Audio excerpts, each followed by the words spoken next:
सभी बच्चों को very good morning, Radhe Radhe, जय श्री कृष्णा। बेटा क्षमा चाहता हूं क्लास के देरी के लिए। किसी कारणवश क्लास थोड़ा देर स्टार्ट हुई है। कल की जो क्लास थी उसमें कहीं ना जो कल क्लास नहीं थी और आज क्लास थी काफी दिनों के बाद, तो कहीं ना कहीं दिक्कत आ गई।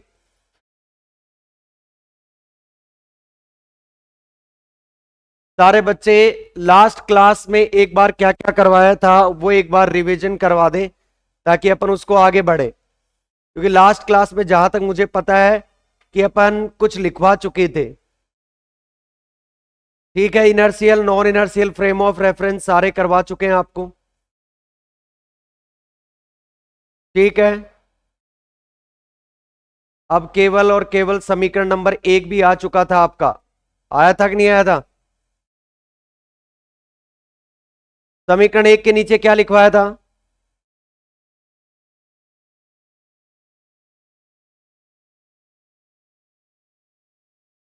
समीकरण 1 के नीचे क्या लिखवाया था? गुड मॉर्निंग बेटा, वेरी गुड मॉर्निंग। छवि वेरी गुड मॉर्निंग। हाँ फटाफट बताओ सारे बच्चे। और कल से सारों बच्चों को एप्लीकेशन का लिंक दे दिया जाएगा, एप्लीकेशन पे चलेगी क्लास। ठीक है, ऑनलाइन वाले बच्चे कल से एप्लीकेशन डाउनलोड कर लें। Amplitude classes Jaipur. कल कहां तक करवाया था एक बार मुझे दिखा दो last. Equation first is known as the position transformation equation. एक बार सारे बच्चे बोर्ड पे देखेंगे एक बार, क्योंकि जो कल लास्ट क्लास में जो आपको करवाया था ना, बस उससे आगे ही चलना है। और आगे चलकर अपने को सिर्फ और सिर्फ एक इक्वेशन आया था। क्या आया था इक्वेशन? बोलना बेटा मनीष, क्या आया था इक्वेशन? आर वेक्टर प्राइम बराबर r vector minus r naught vector. क्या यही आया था? इसी को हमने क्या दिया था? समीकरण नंबर 1। देखो बेटा, ये आर होती है स्थिति यानी पोजीशन। मैंने पहले भी तुम्हें बताया है, जो आर वेक्टर है वो पोजीशन वेक्टर होता है। यानी ये जो डिनोट कर रहा है, ये किसको रिप्रेजेंट कर रहा है? पोजीशन को रिप्रेजेंट कर रहा है।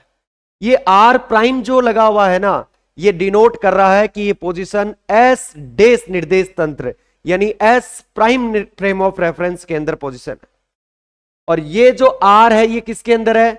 ये एस निर्देश तंत्र के अंदर है। तो दोनों के बीच में एक रिलेशन आ गया है ना बेटा। यदि आर वेक्टर में से आर नोट सब्ट्रैक्ट कर दो आप, तो आपका आर डेस प्राइम पहुंच जाएगा। यदि आप आर नोट को ऐड कर दो आर प्राइम में, तो आप आर वेक्टर पे पहुंच जाओगे। मतलब दोनों में एक रिलेशन है कि नहीं है? तो इसे ही लिए अपन ने क्या बोलते हैं, ये जो संबंध बताने वाला समीकरण है यही क्या कहलाता आपका? रूपांतरण समीकरण यानी ट्रांसफॉर्मेशन इक्वेशन। क्लियर है? नीचे लाइन लिखवा दी थी। अब अपन इससे थोड़ा आगे चलेंगे। देखो कैसे, ध्यान से सुनना सारे बेटा, है ना, बहुत तरीके से। देखो समीकरण 1 का क्या कर दें अपन? समीकरण 1 का समीकरण 1 का टी के सापेक्ष क्या करने पर? अवकलन करने पर। क्या कर रहे हैं मनीष? अवकलन करने पर। देखो, taking differentiation of equation number first with respect to t. अब टी के रिस्पेक्ट में इसका डेरिवेटिव कर दो बेटा एक बार। डेरिवेटिव करने का मतलब क्या हुआ? देखो सर, ये तो हो गया हमारा D are vector prime over D T equals to D are vector over D T और minus D over D T और आर नॉट वेक्टर। आपको अच्छी भली बाती पता है आर नोट क्या है। याद करो मैंने क्या लिखवाया था? जहां वेर आर नॉट वेक्टर क्या था बेटा? एक नियत वेक्टर था, एक कांस्टेंट वेक्टर था कि नहीं था? उन दोनों के बीच की दूरी क्या थी? नियत। और आपको पता है किसी भी नियत राशि का अवकलन यदि आप करते हो, क्या करते हो? किसी नियत राशि का आप अवकलन करते हो तो क्या आता है? वो 0। यानी d are vector naught over d T, और यदि हम करें तो वैल्यू मिलेगी हमें 0, कांस्टेंट था इसलिए। ठीक, अब यदि हम पता करें कि स्थिति का टाइम के सापेक्ष अवकलन किसको रिप्रेजेंट कर रहा है, याद करो, स्थिति का समय के सापेक्ष अवकलन किसको रिप्रेजेंट करता है, याद करो। सर जी आप कहोगे कि देखो हमारा जो v वेक्टर होता है ना, वेलोसिटी, वो कहलाता है स्थिति में समय के साथ परिवर्तन की दर, यानी बिना डेस वाला है तो बिना डेस वाला वेलोसिटी होगा, और यदि आपका क्या हो, डेस वाला हो, तो क्या मिलेगा आपको, डेस वाला मिलेगा कि नहीं मिलेगा। और ऐसे ही आप क्या करो, v वेक्टर प्राइम और D R vector prime over D T, clear, ये हमें मिल गई सारी। ये उठाकर वैल्यू पुट करते हैं, जरा चेक करो क्या आएगा।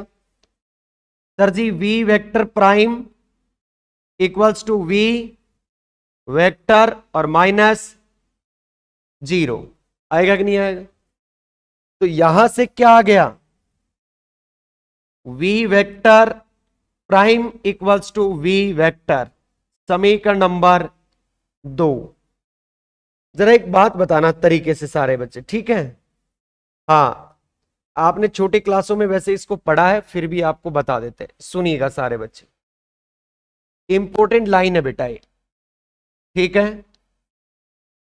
ये वेलोसिटी है आपका एस डेस निर्देश तंत्र में, है कि नहीं, और ये वेलोसिटी किसमें आपकी, एस निर्देश तंत्र, दोनों है। ये जो इक्वेशन आया इसे क्या कहेंगे हम, वेग रूपांतरण समीकरण कहलाता है। तो यदि मैं इसको लिखना चाहूं तो आप क्या कहोगे बेटा, कि सर जी इसके नीचे लिखोगे समीकरण नंबर 2, क्या कहलाता है आपका, समीकरण 2 वेग रूपांतरण समीकरण कहलाता है। समीकरण 2 वेग रूपांतरण समीकरण कहलाता है।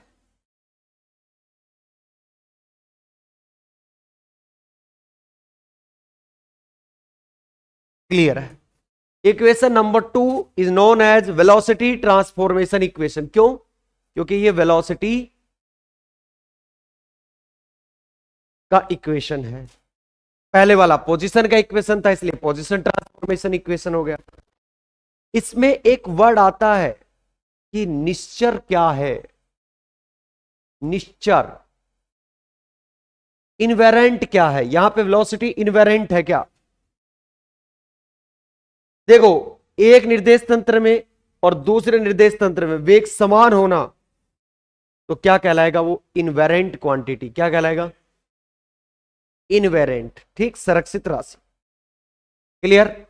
अब यहां पे ध्यान से सुनिए, वी डेस क्या है और वी क्या है, दोनों का बताना बहुत है, ठीक। अब ध्यान से सुनिए, हाँ, जहां एक वर्ड लिखते हैं, ये दोनों चीज समझनी बहुत जरूरी है भाई, ध्यान सुनना। ये आ गई तो फिर आगे न्यूमेरिकल में कोई दिक्कत नहीं आएगी। मैं लिख रहा हूं पहला वी वेक्टर प्राइम। अब क्या है, आप कहोगे सर तंत्र यानी फ्रेम ऑफ रेफरेंस एस डेस, जो आपका फ्रेम है वो कौन सा है, एस प्राइम के सापेक्ष, किसके सापेक्ष, एस डेस के सापेक्ष, एस डेस के सापेक्ष। बिंदु बिंदु पी पर उपस्थित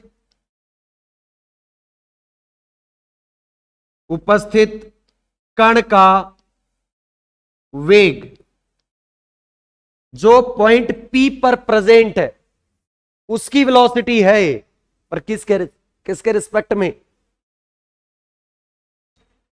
S prime frame of reference के। इस बात का ध्यान रखना आपको। हाँ जी, दूसरी क्या चीज आपकी, वी वेक्टर, क्या लिखोगे, तंत्र एस के सापेक्ष, किसके रिस्पेक्ट में? एस फ्रेम ऑफ रेफरेंस के रिस्पेक्ट में। वही बिंदु P पर, कहां पे भैया? ये पॉइंट P की बात कर रहा हूं मैं, ध्यान रखना। बिंदु P पर उपस्थित कण का वेग, यह वेलोसिटी है पार्टिकल पॉइंट P पर जो प्रेजेंट है उसकी, पर यह है रिस्पेक्ट में किसके? एस के। ध्यान रखो, बिना डेस लगा हुआ है मतलब एस, डेस लगा हुआ है मतलब एस डेस। वी को देख के ही पता चल जाएगा। क्लियर? अब आते हैं हम आगे की तरफ। अब हम करेंगे क्या? समीकरण 2 का टी के सापेक्ष क्या करने पर बेटा? अवकलन करने पर समीकरण 2 का टी के सापेक्ष अवकलन करने पर तो क्या आएगा? डी आर वेक्टर प्राइम, ओहो, d vector prime over D T equals to d v vector upon d T. और याद करो, वेग का समय के साथ चेंज क्या कहलाता है बेटा? सर जी, वेलोसिटी का टाइम के रिस्पेक्ट में चेंज आपका एक्सीलरेशन कहलाता है, यानी त्वरण कहलाता है। यदि यही त्वरण प्राइम वाला है तो v वेक्टर और dt प्राइम लगाते ही a प्राइम लग जाएगा, यहां कोई चेंज नहीं आएगा। तो ये कैसे इक्वेशन चेंज आ गई बेटा? Sir ji, a vector prime बराबर कितना आ गया? a वेक्टर आया कि नहीं आया? और समीकरण नंबर कितना दिया अपन ने इसको? 3। ये एस निर्देश तंत्र में त्वरण है और ये एस डेस में त्वरण है। समझ गए? इन दोनों में एक रिलेशन आ रहा है, इसलिए हम इसको क्या लिख सकते हैं? समीकरण 3 क्या कहलाता है? समीकरण 3 त्वरण रूपांतरण समीकरण कहलाता है। समीकरण 3 त्वरण रूपांतरण समीकरण कहलाता है। Equation number 3 is known as acceleration transformation equation. Clear है क्या? अब ऊपर ध्यान रखें। एक चीज का ध्यान रखें, अब मैं थोड़ा सा अलग वे में जा रहा हूं और एरो डाल के एक लाइन लिख रहा हूं। ध्यान से सुनिए, ये लाइन इंपॉर्टेंट है। मैं मान लेता हूं कि माना बिंदु P पर, माना बिंदु P पर उपस्थित, माना बिंदु P पर उपस्थित कोई भी पार्टिकल होगा, या मान लो पिंड है, उपस्थित पिंड का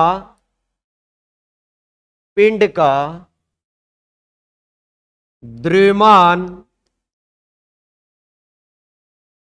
स्मॉल m है।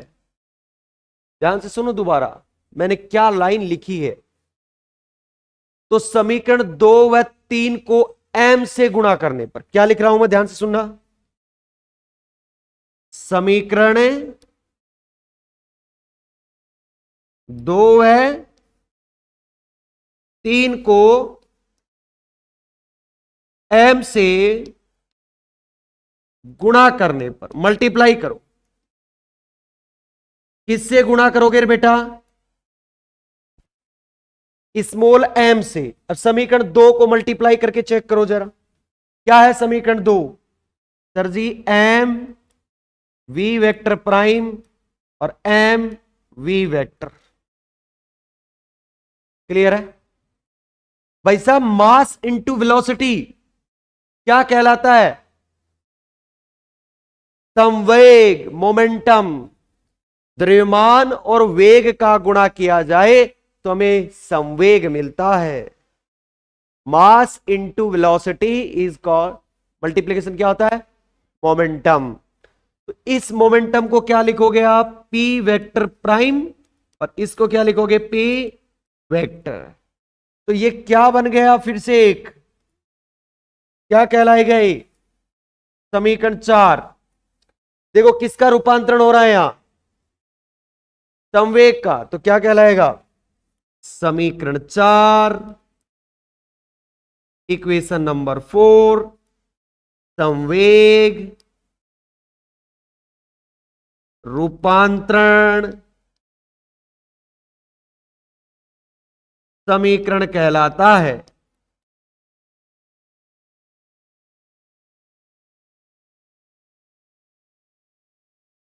Equation number 4 is known as velocity sorry momentum transformation equation. बेटा जी ऐसे ही अपन ने देखो किसको मल्टीप्लाई करेंगे?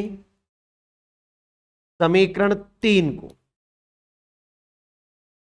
समीकरण 3 से, फ्रॉम इक्वेशन नंबर 3 क्या होगा? एम ए वेक्टर प्राइम बराबर एम ए वेक्टर। याद करो मास इंटू त्वरण। और मैंने पहली क्लास में बताया था कि जो न्यूटन का जो सेकंड लॉ है उसका एक ये स्पेशल कंडीशन है, एम ए वेक्टर, जो कि किसको रिप्रेजेंट करता है? फोर्स को, बल को। करता है कि नहीं करता? इसलिए इसको क्या लिखते हैं? एफ वेक्टर प्राइम बराबर एफ वेक्टर। तो यदि हम इसको इस तरीके से डिब्बे में बंद करें तो क्या आएगा बेटा? समीकरण नंबर 5। और ये क्या कहलाएगा? समीकरण 5 क्या कहलाता है बेटा? इक्वेशन नंबर 5, बल रूपांतरण समीकरण 5 बल रूपांतरण समीकरण कहलाता है। Equation number 5 is known as क्या? Force transformation equation. ये पहला था। देखो अपन ट्रांसफॉर्मेशन इक्वेशन जरूर पढ़ रहे हैं बेटा, पर कंफ्यूज नहीं होना है। अब पहली ट्रांसफॉर्मेशन इक्वेशन कैसी पढ़ रहे हैं? जब आपके दो फ्रेम ऑफ रेफरेंस एक फिक्स्ड डिस्टेंस पे प्रेजेंट हैं, एक निश्चित दूरी है उनके बीच में, चेंज नहीं हो रहे हैं वो। आगे चेंज करके भी बताएंगे आपको, अभी चेंज नहीं हो रहा है।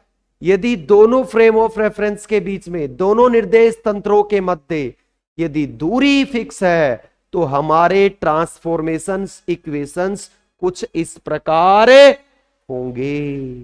वो चाहे पोजीशन हो, चाहे वेलोसिटी हो, चाहे वो आपका मोमेंटम हो, चाहे आपका फोर्स ट्रांसफॉर्मेशन हो, सारी डिटेल आपको लिखवा दें। और ध्यान रहे न्यूमेरिकल में ये बात बोला गया हो कि डिस्टेंस फिक्स है या नहीं है। तो एक काम करें, जहां छोड़ा था पहले वाली क्लास में वहां से आगे लिखना स्टार्ट करें, और इंग्लिश मीडियम वाले मेरे साथ साथ लिखें।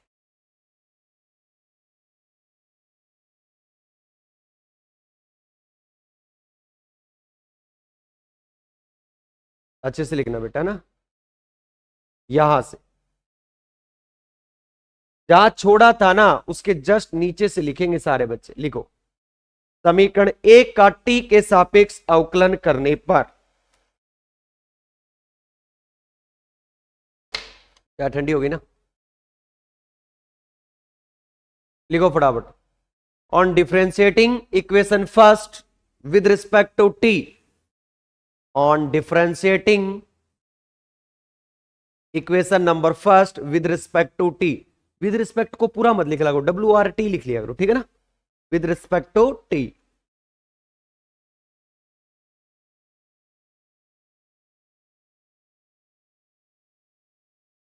हम्म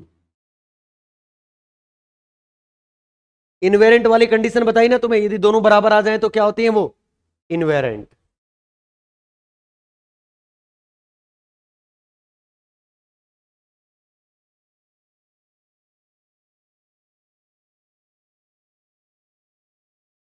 where are not equals to constant, क्या बोलते हैं इसको, constant.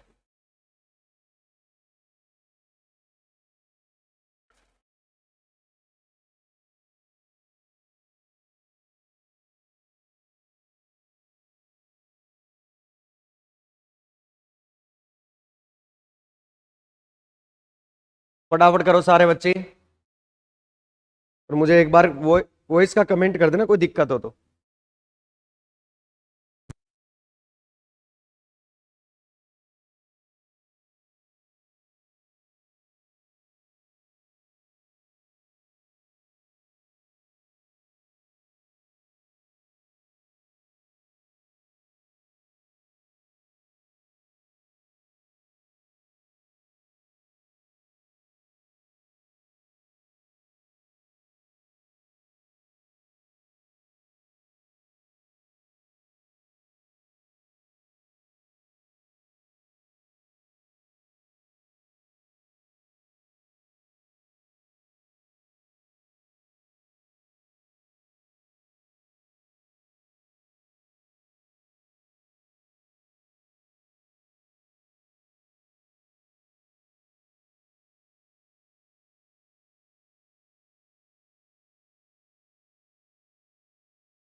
Pankaj Meena sir, lecture 6 का नोटिफिकेशन अभी आया है, हाँ हाँ, 6-7 दिन पहले का बता रहा है, अब मैं लेक्चर 6 ले हूं।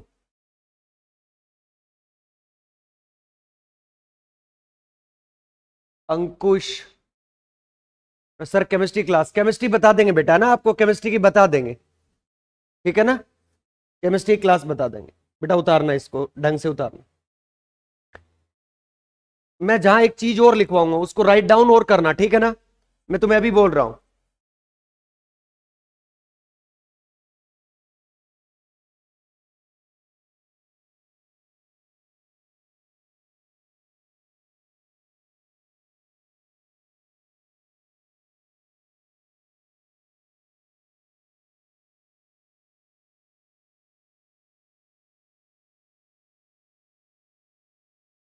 ध्यान से लिखे, समीकरण नंबर 2 वेग रूपांतरण समीकरण कहलाता है, इसको इंग्लिश में लिखेंगे equation number 2। Equation number 2 is known as velocity transformation equation. English medium में लिखेंगे equation number 2 is known as velocity transformation equation.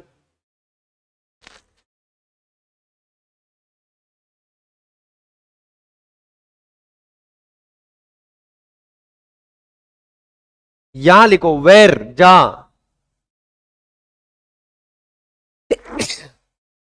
Sorry, इसको नीचे लिखो where velocity of particle, velocity of particle which is present at point P, which is present at point P,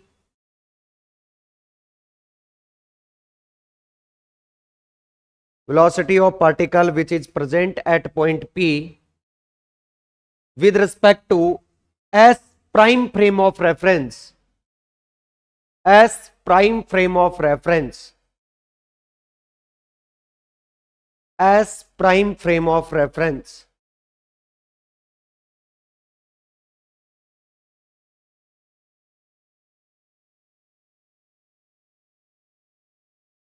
दूसरा लिखो same, बस with respect to क्या आ जाएगा, S आ जाएगा।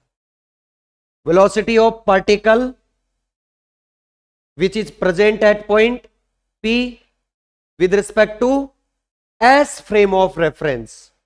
दोनों में चेंज केवल एस और एस डेज का ही।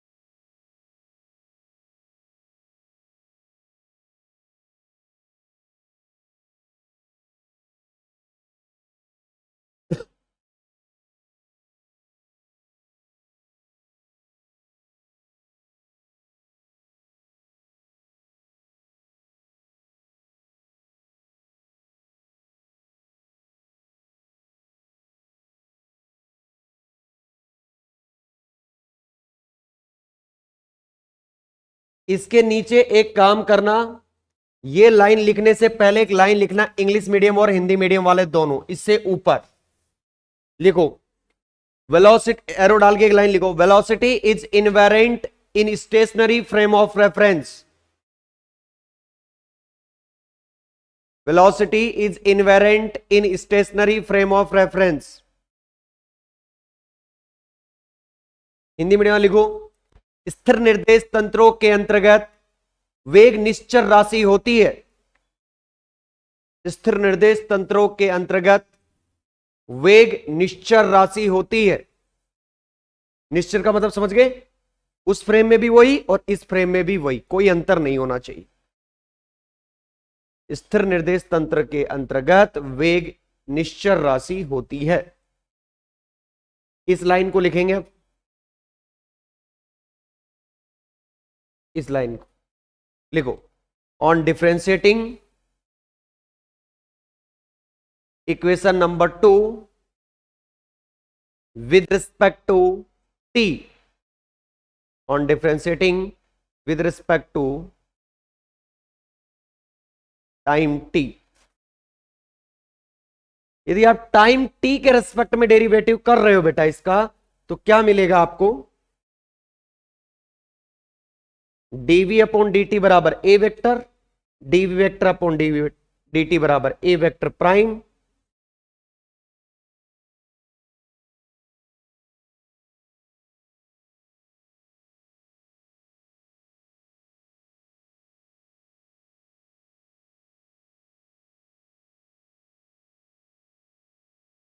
इस लाइन को लिखना आपको, नीचे वाले लिखो, equation 3 is known as acceleration transformation equation.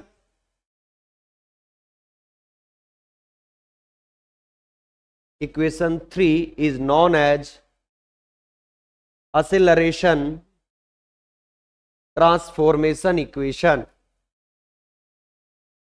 Acceleration transformation equation.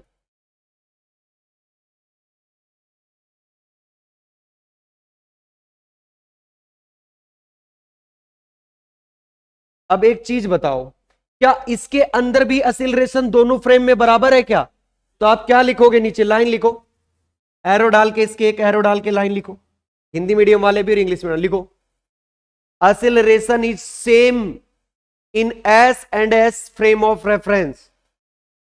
Acceleration is same in S and S dash frame of reference.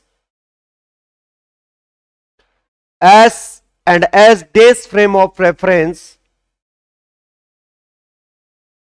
so acceleration is invariant, so acceleration is invariant,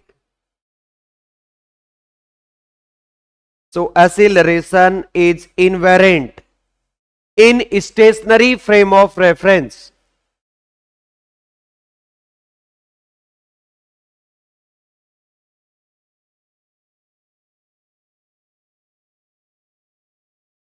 clear? Hindi medium वाली को, निर्देश तंत्र S व S डेस में त्वरण समान है। निर्देश तंत्र एस व एस डेस में त्वरण समान है, अर्थात स्थिर निर्देश तंत्रों के अंतर्गत, अर्थात स्थिर निर्देश तंत्रों के अंतर्गत त्वरण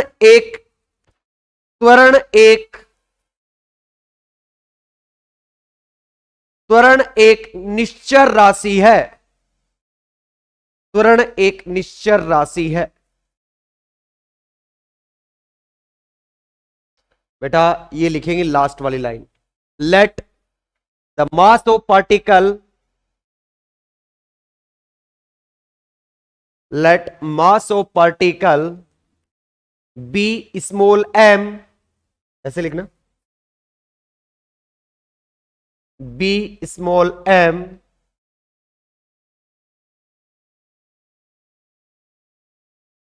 let the mass of particle be small f kept at point P, kept at point P.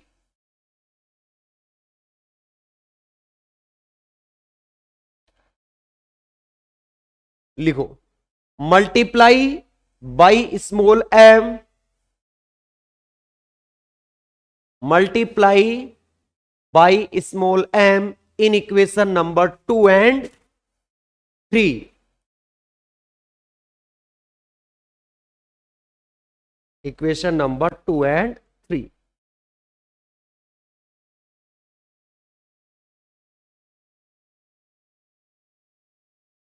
ठीक,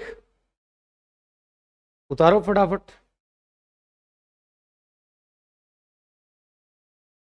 कोई दिक्कत नहीं है, लास्ट इतना तो उतारो, फटाफट उतारो।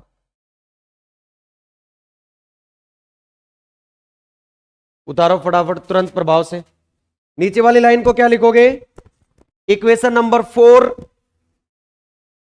Is known as momentum transformation equation.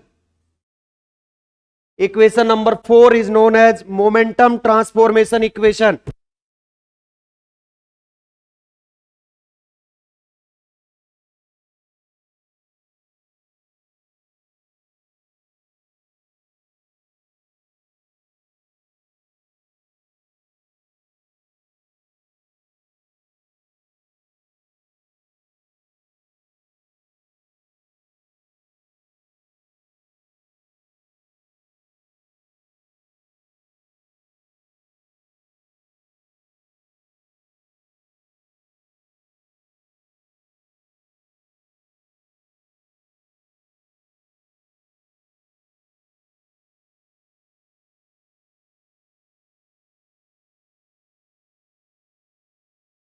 हाँ, नीचे वाली लाइन को क्या लिखोगे?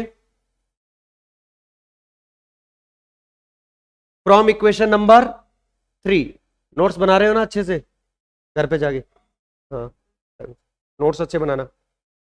बहुत कुछ चीजें लिखवाएंगे इस बार, ध्यान रखना।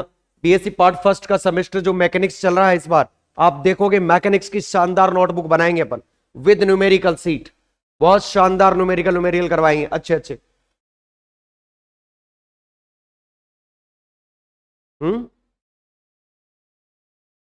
पेपर बाहर नहीं जाएगा, गारंटी है अपना। पेपर कुछ भी बाहर नहीं जाएगा उस नोटबुक में से। नीचे क्या लाइन लिखोगे भाई? लिखो equation number 5 is known as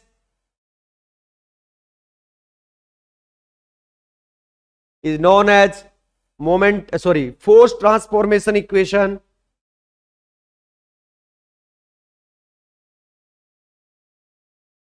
force transformation equation,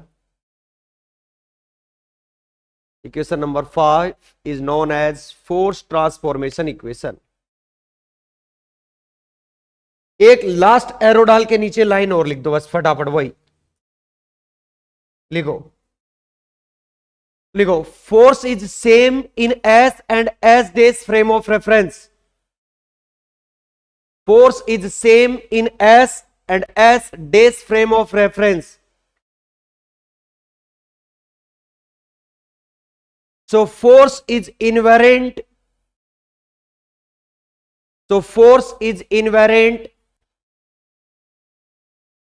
In stationary frame of reference. In stationary frame of reference. Hindi medium वाले लाइन लिखो नीचे एरो डाल के। निर्देश तंत्र एस व एस डेस में, निर्देश तंत्र एस व एस डेस में बल समान है, बल समान है, बल समान है। अर्थात स्थिर निर्देश तंत्रों के अंतर्गत बल एक निश्चर राशि है। अर्थात स्थिर निर्देश तंत्रों के अंतर्गत बल एक निश्चर राशि है। बेटा आज की क्लास में देरी के लिए क्षमा चाहता हूं, कल संडे है, किसी भी प्रकार का कोई ऑफ नहीं है। अब आपका दीपावली तक किसी प्रकार की कोई छुट्टी नहीं है, कोई भी छुट्टी नहीं है दीपावली तक। ठीक, दीपावली पे ही अवकाश करेंगे, इसलिए कल संडे को क्लास है, सुबह 7 बजे अर्ली मॉर्निंग पहुंच जाना। आज के लिए राधे राधे, जय श्री कृष्ण।